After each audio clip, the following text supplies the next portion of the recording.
Assalamualaikum warahmatullahi wabarakatuh. Alhamdulillahilladzi wa kafa wassalatu wassalamu ala ibadihilladzi nastafa wa ba'du. Ayo talamid, marhaban bikum fil madrasah sanawiyah Surya Buana Internet di Malang bil maddah al-aqidah wal akhlaq fil fasli sabi' wa fasli dars asani ma'al ustadz Mabrur. Tayyib, al-an hayya bina nabda' bi qiraati du'a at-ta'lim. Bismillahirrahmanirrahim. Raditu billahi robba wa bil islami dina wa bi Muhammadin nabiyya wa rasulah. Rabbi zidni ilma warzuqni fahman. Anak-anak sekalian, alhamdulillah pada kesempatan yang berbahagia ini, mudah-mudahan Allah senantiasa memberikan rahmat, taufik dan hidayahnya kepada kita sekalian, sehingga pada kesempatan yang berbahagia ini kita bisa melaksanakan salah satu kegiatan taklim kita, yaitu belajar tentang akidah akhlak, di mana pada kesempatan ini kita akan fokus pada keteladanan Nabi Ibrahim alaihissalam. Anak-anak sekalian, sudah sangat populer dan familiar di telinga kita tentang kisah Nabi Ibrahim. Nabi Ibrahim ini salah satu Rasul Ulul Azmi, ya, salah satu Nabi yang mendapatkan atau diberikan oleh Allah kelebihan berupa ketabahan dalam menghadapi cobaan hidup, khususnya dalam menunaikan perjuangan menyebarkan syariat agama Allah Subhanahu wa ta'ala.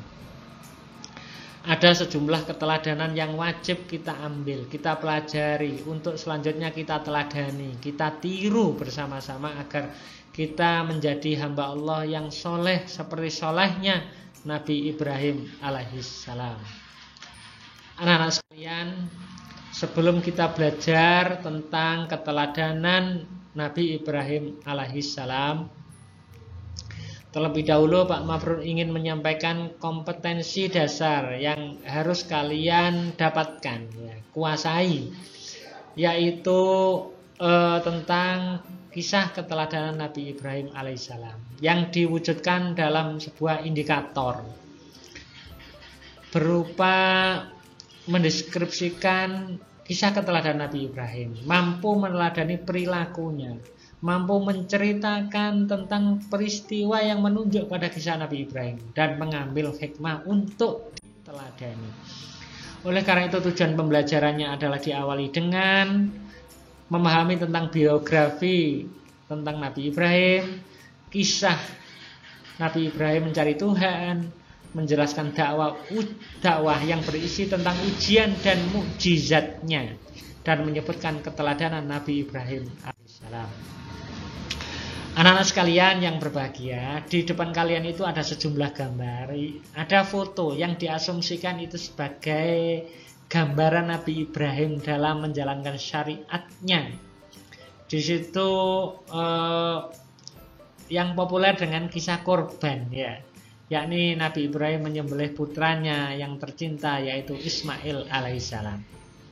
Namun keteladanan yang bisa kita ambil dari Nabiullah Ibrahim bukan hanya itu saja, masih banyak lagi. Di antaranya adalah kisah-kisah beliau ketika mencari Tuhan. Anak-anak sekalian, peta kompetensinya adalah yang pertama biografi, kemudian kisah Nabi Ibrahim cari Tuhan, sifat keteladanannya dan hikmahnya. Baiklah anak-anak, kita mulai dengan biografi Nabi Ibrahim dulu. Nabi Ibrahim lahir pada tahun 2295 sebelum Masehi. Ingat ya, 2295 sebelum Masehi di Mosul. Beliau adalah putra dari Azar. Putra dari Azar bin Tahur bin Saruj bin Ra'u bin Falij bin Abir bin Saleh bin Arfahsyad bin Sam bin Nuh. Nah, ini panjang ya. riwayatnya panjang. Tapi yang jelas Nabi Ibrahim itu adalah putra dari seorang yang bernama Azar, yang beliau profesinya adalah sebagai produsen berhala, tukang membuat patung untuk disembah. Jadi bapaknya Nabi Ibrahim yang bernama Azar itu pekerjaannya adalah pembuat patung, pembuat tuhannya orang kafir. Nah itu. Ia dilahirkan di suatu tempat bernama Faddam Aram. Sekali lagi, Nabi Ibrahim dilahirkan di sebuah tempat yang bernama Faddam Aram dalam kerajaan Babylon, yang pada waktu itu diperintah oleh seorang raja kejam kafir yang bernama Namrud bin Kan'an, ya.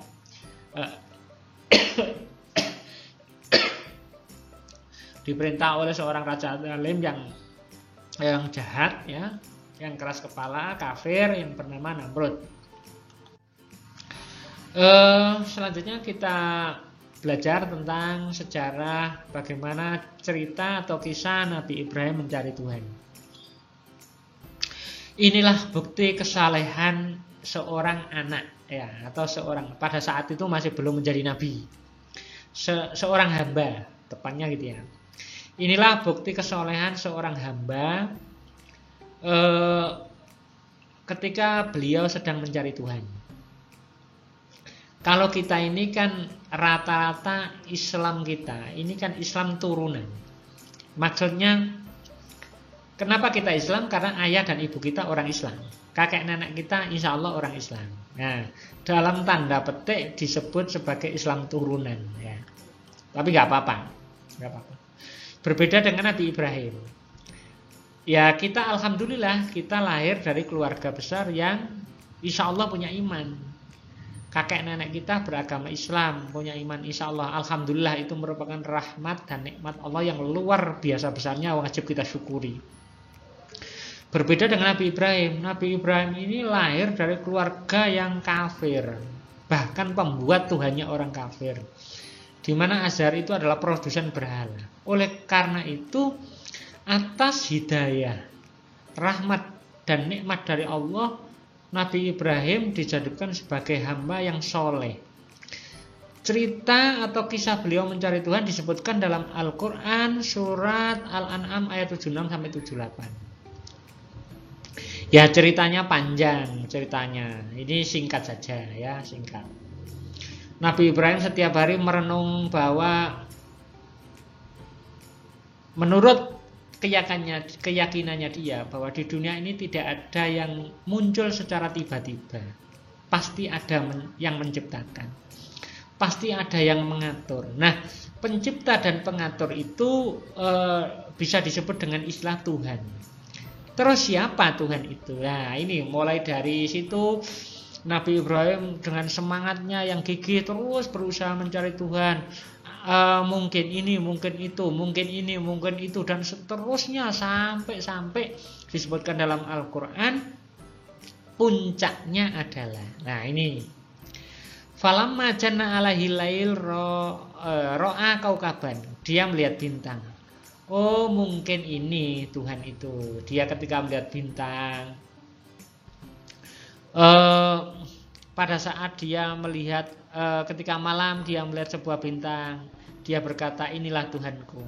Tetapi tatkala bintang itu tenggelam, dia berkata, saya tidak suka dengan yang tenggelam. Oh, enggak mungkin.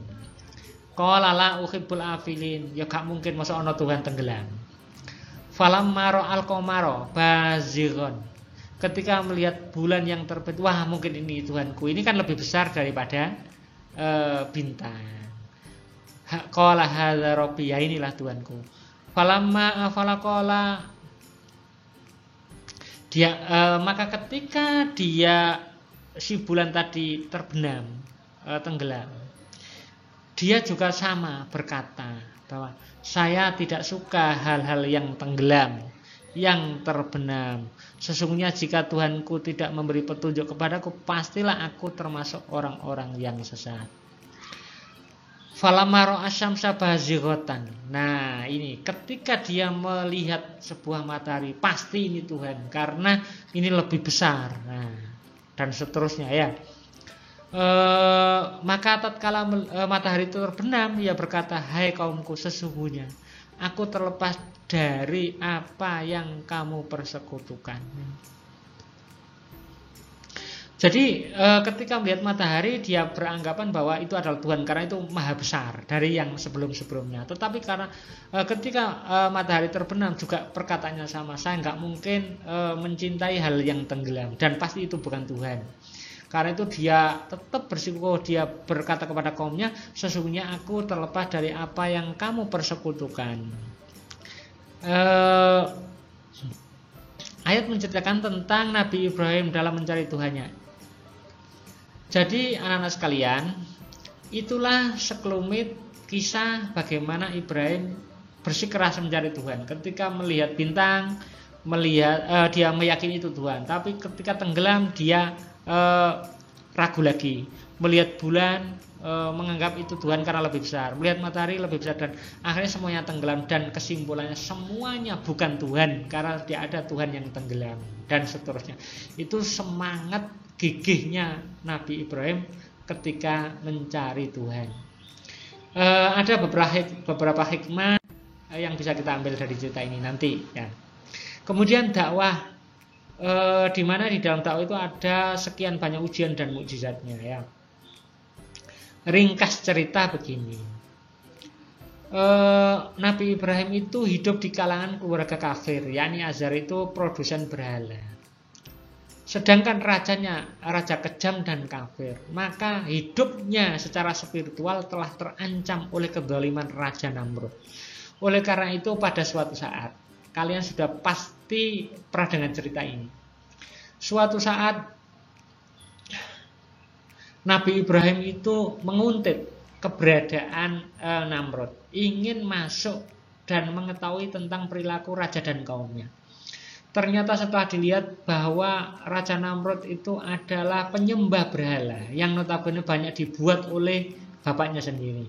Akhirnya pada suatu saat Raja Namrud dan bala tentaranya pergi untuk berburu. Menyelinaplah Nabi Ibrahim masuk ke ruang penyembahannya. Kalau orang Islam itu masjidnya namanya gitu, ke gerejanya. Kemudian dia menghancurkan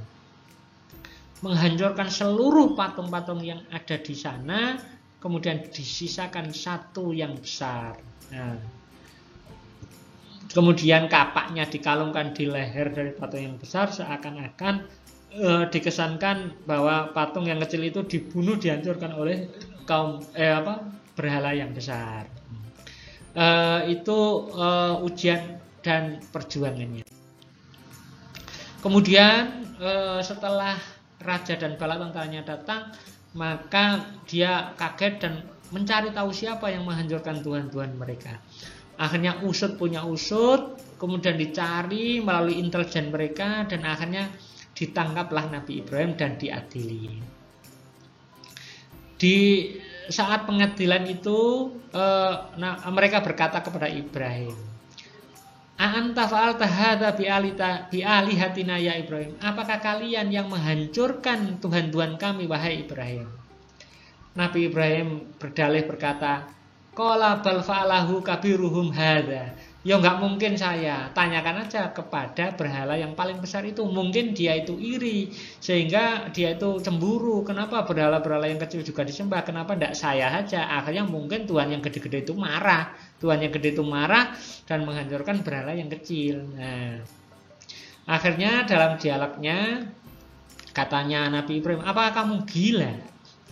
Masa saya disuruh tanya kepada kepada berhala yang tidak bisa berbicara? Fas'aluhum in kanu yantikun." Ya tanya aja kepada berhala yang besar jika ia bisa berbicara. Nah, apakah kamu gila? Masa berhala saya disuruh nanya berhala yang nggak bisa berbicara? Akhirnya Nabi Ibrahim balik bertanya, kalau memang berhala itu tidak bisa berkata apa-apa, tidak bisa memberikan manfaat dan madarat, kenapa kamu sembah? Berarti yang gila kamu apa saya? Nah, itu menunjukkan bahwa kamu yang tidak beres, kamu yang gila. Wong jelas-jelas batu yang tidak bisa berkata dan tidak bisa memberi manfaat dan madharat, kenapa kamu sembah? Disitulah logika kecerdasan Nabi Ibrahim nampak ya. Qala afata'buduna min dunillah ma la yanfa'ukum syai'an wa la yadurrukum. Ibrahim berkata, mengapa engkau menyembah kepada selain Allah? Mengapa engkau menyembah kepada berhala yang tidak bisa memberikan manfaat dan madharat sedikit pun? Dan seterusnya dan seterusnya. Itu ya. Akhirnya sudah kehabisan akal, rajanya marah dan ditangkaplah Nabi Ibrahim itu, kemudian dibakar.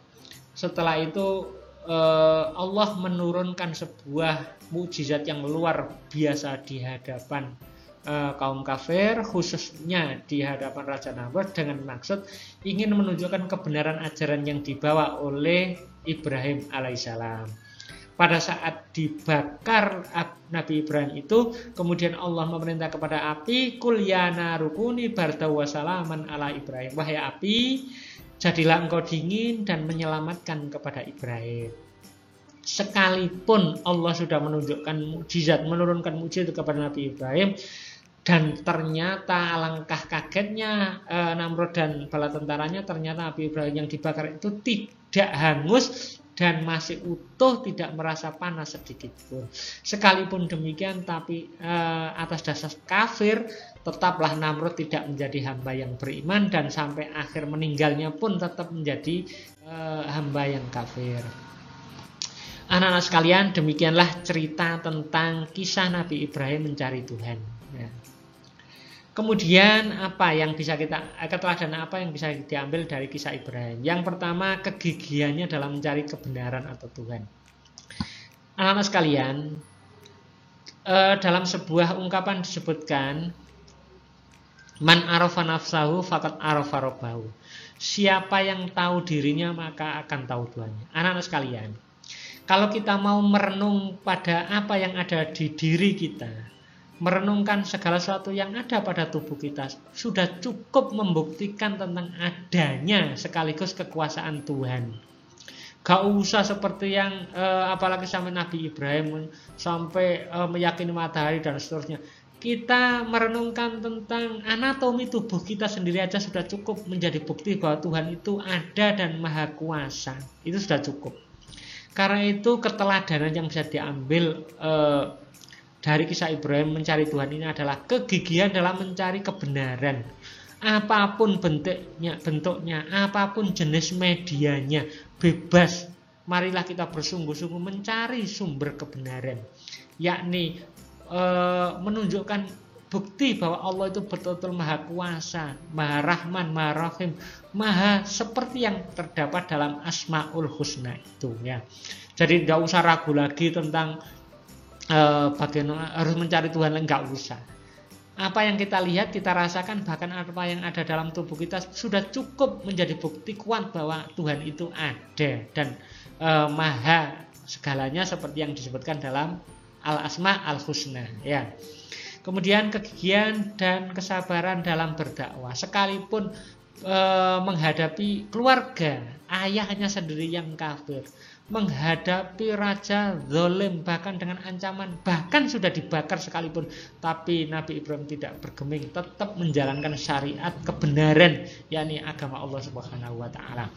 Yang berikutnya adalah ketaatan kepada Allah. Ketaatannya sudah tidak bisa diragukan. Buktinya ketika Nabi Ibrahim lewat mimpi, ada perintah untuk menyembelih putranya sebagai simbol harta yang paling ia cintai, maka dengan ringannya Nabi Ibrahim melaksanakan tugas itu, yakni menyembelih Nabiullah Ismail alaihissalam. Itu semata-mata adalah ujian keimanan yang dilakukan oleh Ibrahim.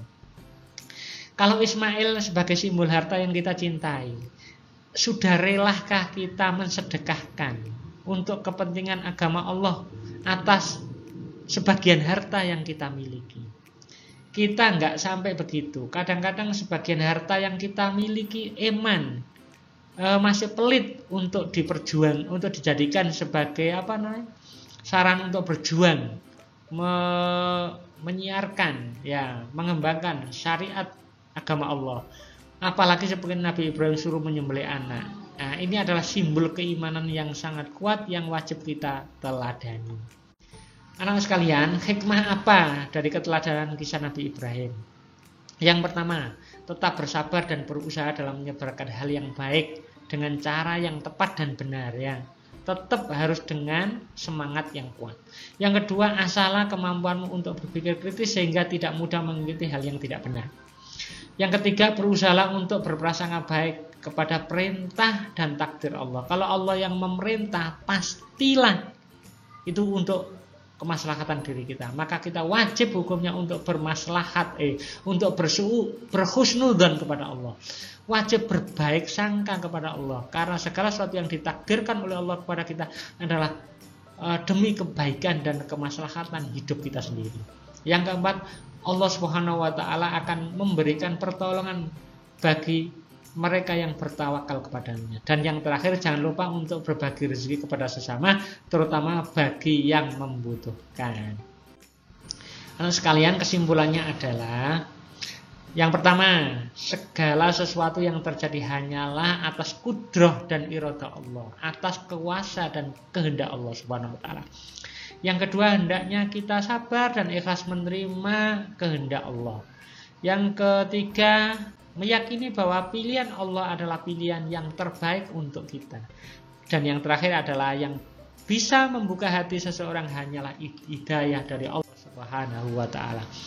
Ada sebuah ayat Al-Quran yang wajib kita renungkan. Qala afata'buduna min dunillahi ma la yanfa'ukum syai'an wa la yadurrukum. Ibrahim berkata, maka mengapakah kamu menyembah selain Allah, padahal sesuatu tersebut tidak dapat memberikan manfaat sedikit pun dan tidak pula memberi madarat kepada kamu.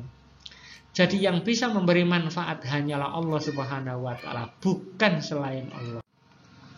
Anak sekalian, terakhir Pak Mabrur titip tugas, lengkapilah ayat berikut. Kul ya narukuni bardan wa salaman titik. Silakan dilanjutkan, ditulis, difoto dan kirimkan lewat Google Classroom kalian ya. Naktafi diranasatal yaum. Syukron jazilan ala husni timamikum ila liqa fil fursatil atiyah insyaallah. Hayya bina nahtatim bi qiraati hamdalah wa kafartul majlis. Subhanakallahumma wa bihamdika asyhadu an la ilaha illa anta astaghfiruka wa atubu ilaik.